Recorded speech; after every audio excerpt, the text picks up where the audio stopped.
Dans cette vidéo, je vais vous parler de mon livre préféré de l'année 2024, au moment où je vous parle.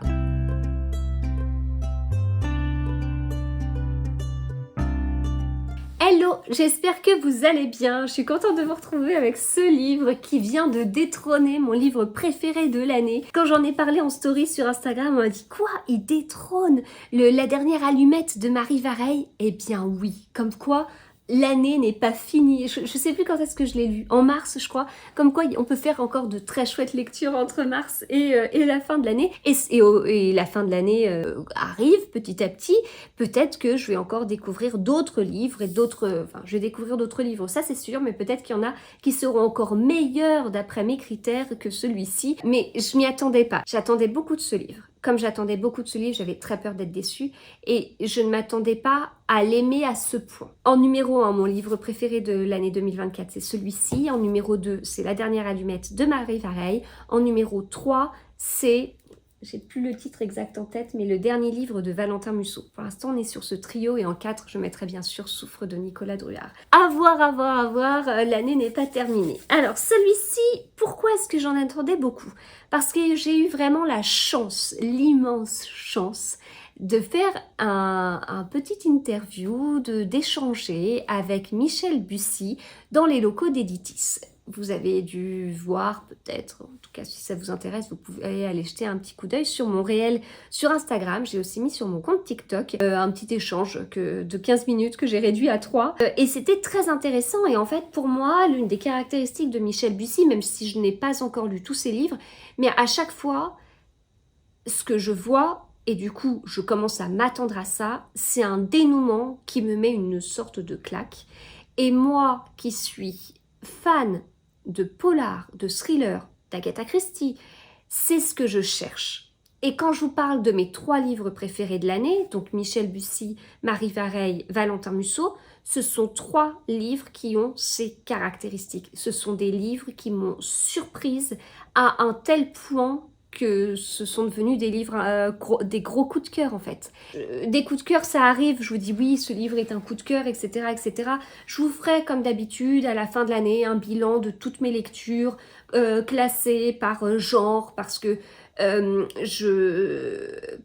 là, ce dont je vous parle, c'est des livres que moi j'ai lus comme des polars, y compris La dernière allumette de Marie Vareille. Mais je n'oublie pas que j'ai eu des très très bonnes lectures autres qui sont du coup de la littérature contemporaine, autre que les polars, et je vous ferai comme d'habitude un classement selon chaque catégorie, de la rentrée littéraire, de livres audio, etc. Pour l'instant, j'ai déjà un livre en tête dans chacune des catégories, à voir si ça change ou pas, comme je dis, l'année n'est pas terminée. Mais c'est vraiment ce que je recherche. Je veux être surprise. Je veux fermer le livre en me disant « Mais ce livre est dingue en fait, ce livre est incroyable ». Et c'est vraiment ce que j'ai ressenti avec le livre de Marie Vareille et avec celui de Valentin Musso. Mais là, encore plus. Parce qu'en plus, ce livre, il m'a tenu en haleine dès les premières pages. C'est vraiment l'ensemble du livre qui est juste parfait en fait. Les chapitres sont courts, on est sur une enquête policière, ce qui n'est pas habituel chez Michel Bussy. La fin incroyable, elle peut être habituelle chez Michel Bussy. Et justement, quand j'avais échangé avec lui, il expliquait que en fait, les lecteurs se pensaient malins. Les lecteurs se croyaient plus malins que l'auteur. Et du coup, étaient convaincus de trouver la solution avant la fin. Et que lui, son job, c'était d'être encore plus malin que les lecteurs et de réussir à les surprendre. Moi, j'avais fait cette interview avant de lire le livre, donc j'avais ça en tête. Surtout que, comme je vous dis, j'ai 15 minutes de vidéo, je les ai réduites à 3 minutes. On en a pas mal parlé, en fait, de ces dénouements, etc., etc. Et pour moi, c'est ça. Michel Bussy, c'est ça. En revanche, Michel Bussy, pour moi, ça va être davantage une histoire un peu de secret de famille. Moins un roman policier. Il expliquait que, du coup, le fait de partir sur un roman policier comme ça l'avait obligé à écrire autrement. C'est un livre qui est peut-être plus court que d'autres. Alors je peux pas faire une généralité, j'ai pas le nombre de pages exactes en tête de chacun de ces livres, mais c'est vrai que souvent les Michel Bussy, on est sur des bons petits pavés. Là, il est plus court, il fait 400 pages. Bon, faudra voir ce qu'il donnera quand il sortira en poche. Parce que là, on est sur une mise en page un peu particulière. Vous voyez, les pages sont, je trouve, peu larges, mais assez longues. Donc, bon, à voir sur tout ça. Mais en tout cas, j'ai été prise dans cette histoire et je me suis dit, je ne me ferai pas avoir. Il m'a prévenu, donc je vais pas me faire avoir en fait. C'est pas possible. Donc il veut me faire croire que ça va être lui, etc. Et au bout d'un moment, en fait, je suis partie sur une piste, mais très vite. Je suis partie sur une piste. On est dans cette enquête, en plus, on est sur des tueurs en série. Premier chapitre, premier mort. Voilà. Et vous allez en avoir plusieurs. On est en Guadeloupe. Il y a des beaux passages d'ailleurs sur ça. La citation que je vous garde pour la fin de cette vidéo sera sur justement les beaux paysages. Et, euh, et en fait, j'avançais dans ma lecture et très vite j'ai vu un personnage et je me suis dit, ah la vache, ah ça va être lui. Puis après j'en vois un autre et je me dis, ou alors lui. Mais ça m'embêtait parce que je préférais que ce soit mon premier choix parce que le second, je me dis, ah ouais, mais je sais pas. Ouais, je sais pas, je doutais. Et puis j'avance dans ma lecture, etc. Et en fait, le premier personnage auquel j'ai pensé, mais j'ai vite vu que c'était juste l'énorme piège de Michel Bussy, en fait. Il a juste essayé de nous guider vers ça, pour qu'on pense que ce soit lui, le coupable. Mais c'était pas lui. Il y a autre chose qui vient perturber un petit peu cette enquête, c'est qu'en fait, on a un personnage qui voit les meurtres avant qu'ils arrivent. Et donc il est là vraiment, on a l'impression qu'il est en transe. En fait, il dit, je vois un meurtre et il va décrire quelques petites choses. Elle a une robe bleue avec des papillons. Enfin, je crois qu'il y a un cas comme ça, à tel endroit, etc. Et donc il voit ça avant que ça se produise. Du coup, bah, ça met l'équipe policière, ils sont trois. On a le commandant Valéric. Valéric, son nom de famille, c'est Cancel. Il a deux adjoints. Et donc on a cette équipe de trois policiers et en fait ben, une fois qu'ils entendent cette sorte de vision, eh ben ils se disent ok, on va essayer de sauver la personne. Ah, ça c'est pas comme ça, ils n'ont pas tout le temps réussi non plus à identifier le lieu, etc., etc. Donc un peu surprenant, enfin un peu difficile à faire. Et puis en plus les soupçons vont être sur un personnage qu'on aurait pu penser intouchable.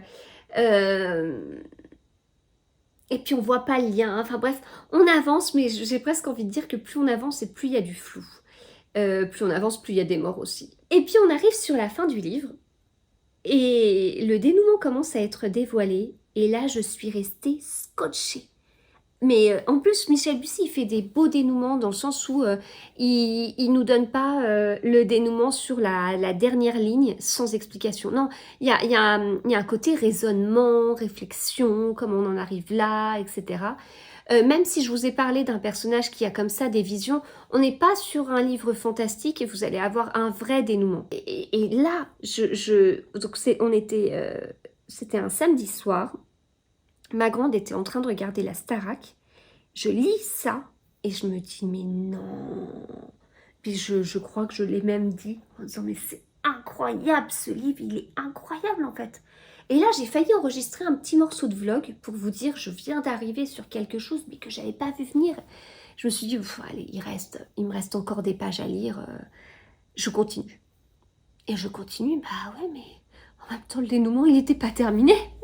Et donc, en fait, jusqu'au bout, j'ai été comme ça, de rebondissement, rebondissement, en étant mais scotchée. Mais c'est, je peux pas vous dire comme ça, oh là là, je me suis fait avoir. Non, non, non, non, non, c'est je me suis fait avoir à un point vraiment dingue. Et c'est ce que j'aime, en fait. Il m'a donné tout ce que je voulais. Et je l'ai pris, et je me suis dit, trop bien, et ça en devient mon meilleur livre de l'année. Voilà. Dingue, dingue. Donc je sais qu'il vient de sortir en grand format, donc si vous préférez acheter vos livres au format poche, ce que je comprends tout à fait, bah, vous allez être obligé d'attendre un an, mais notez-vous quelque part, je ne sais pas si vous avez une wishlist ou autre, notez-vous vraiment, vraiment, vraiment de le découvrir parce que c'est une sacrée claque. Ça reste du Michel Bussy sans être du Michel Bussy. C'est le 5e ou 6e livre que je lis de l'auteur. Donc comme je vous dis, j'en ai encore à découvrir et pourtant je l'ai découvert vraiment à ses tout débuts, quoi. Un avion sans aile venait de sortir en format poche, pour vous dire. Hein. Ça date d'il y a longtemps. Je ne sais pas pourquoi j'ai laissé cet auteur de côté. Trop de côté. C'est mon père, il n'y a pas longtemps, qui En fait, mon père a découvert les livres audio il y a pas longtemps. Et puis en fait, on parlait de Minier, de Tillier. Puis il me disait, ouais, enfin, il y en a un dont on parle pas là. C'est quand même Michel Bussy et c'est très très bon ce qu'il fait. Et ça m'a donné envie d'y retourner, surtout que depuis ces dernières années, j'ai vu Michel Bussy dans des salons régulièrement, quoi. Donc, euh, donc voilà, donc quand je suis allée à Nancy, et ben surtout j'ai lu un livre de lui avant pour lui en reprendre un autre. Et puis bah là, trop belle occasion de pouvoir échanger en privé avec lui comme ça.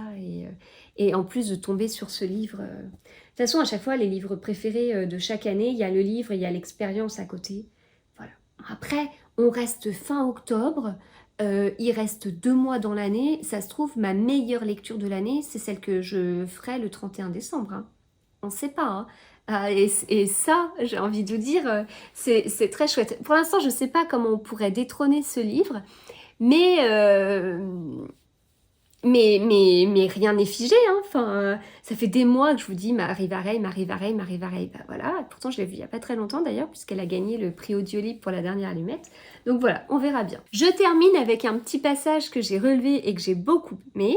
Une piscine turquoise piquetée de voiliers, une ceinture de collines boisées pour ne pas qu'elle déborde, des maisons de pêcheurs aux toits rouges blottis au creux de chaque vallée, on entre dans la baie comme on entre dans une aquarelle. Voilà.